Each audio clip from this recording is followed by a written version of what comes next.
कोल्हापूर जिल्हा आणि सत्र न्यायालयात शनिवारी एका महिला पक्षकारानं महिला वकिलावर हल्ला केल्याची घटना घडली होती.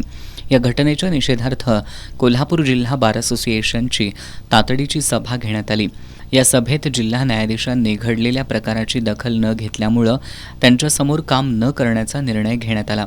दरम्यान या घटनेची मुंबई उच्च न्यायालयाच्या कोल्हापूर सर्किट बेंचनं गांभीर्यानं दखल घेत कोल्हापूरचे पोलीस अधीक्षक योगेश कुमार गुप्ता यांना न्यायालयात हजर राहण्याचे आदेश दिले होते.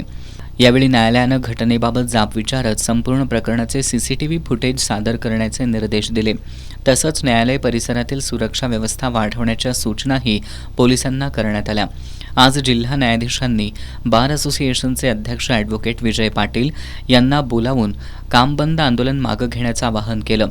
त्यावर या विषयावर विशेष सभा घेऊन निर्णय घेतला जाईल असं ॲडव्होकेट पाटील यांनी सांगितल्यानं आजसुद्धा जिल्हा न्यायाधीशांसमोरील कामकाज ठप्प राहिलं.